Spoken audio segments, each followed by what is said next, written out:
What's up, guys? Thanks for jumping on. Talking a little bit about franchises and answering you guys' questions. I want to get into the meat of the call today.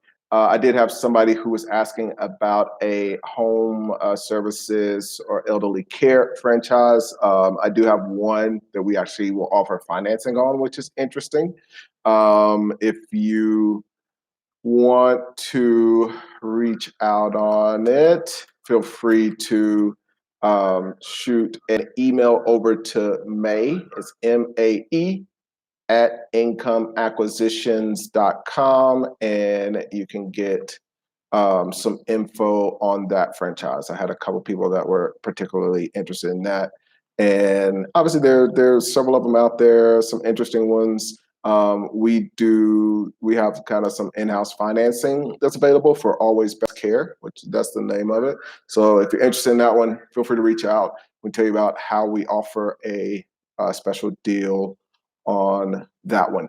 But what's more important to that, and I wanted to go ahead and answer that question, but what's much more important than any particular franchise, and what's up, Jay? Thanks for coming on. Sherry, thanks so much.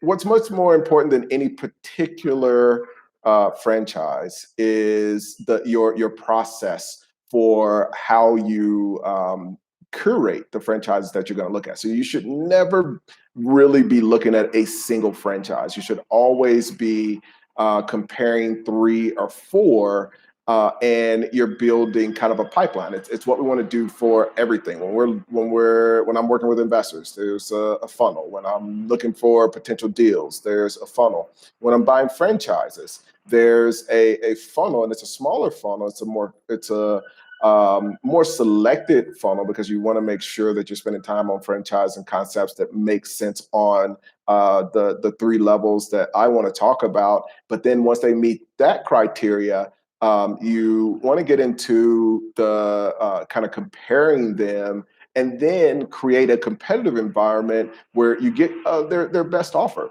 So the first step, and this is a mistake that most people make, I think the decision that you want to make is, do I want a franchise business? And that's really the first thing that you should decide, because it's an endless number of franchises. There are new ones that are coming out every day. You can find the right franchise, but the real goal is that the mistake that most people make is, instead of saying I'm in the market to buy a franchise, they say I'm in the market to buy a Subway franchise, or I'm in the market to buy a elderly care franchise. In both those cases, you're doing yourself a huge disservice, because you want to go in and be able to, it's basically like hearing about a girl and deciding that's the girl that I'm going to marry. So people hear things about a franchise and like, oh, that's the franchise that I'm interested in. And so before trying to find anything out, all you're doing at the beginning is just you've decided I'm going to buy a franchise.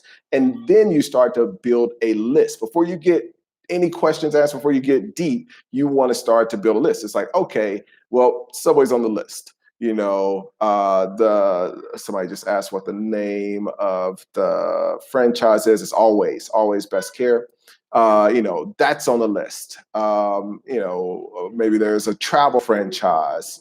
iTrip is on the list. All these things you're creating this list before you're trying to get deep and answer the question, because it's not about, is this the perfect franchise, or is this the greatest thing? It's about, hey, how do the opportunities that are out there compare to each other?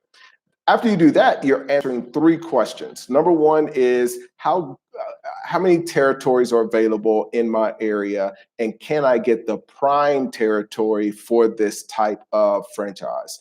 So if you're looking at something like I want to get the best. When I bought the Plato's Closet franchise, there were 2, there was only room for 2 in the city I was in, and there were 2 of them that both of them were available. One of them was at, every city has kind of the secondary mall, and then you have the prime mall. So one of the things compared to the other opportunities that I had that attracted me to that particular franchise was that I could get the best mall. So if I'm buying something, I wouldn't today. I got, when we're doing the subways, got right next to the biggest hospital in town. That was prime. The person that wanted to do the hospital was going to have to get the secondary one. Now, for that particular franchise, all the best spots are taken. I want the prime best spot for that concept. Everybody that comes after me is going to be a little bit serving mine. So if you have the prime spot, and this is kind of the psychology behind this, is if you've got the prime spot, you've got everybody else that's spending money on marketing that concept and putting money in the pot. You're getting more drive-by traffic. You're getting more of the natural traffic. So you're getting a bigger benefit from that pot than everybody else. So that's number one for me. Number two for me is, can I get a special deal? And I'll talk about how you get special deals in a second. But a big part of it is having the right funnel. So I want to know that either they've done the work already for me. They have a bank lined up that likes their concept, that's going to provide the financing, that's going to give me working capital. Like, you should really be able to get into these deals with very little money if the franchise has done their work.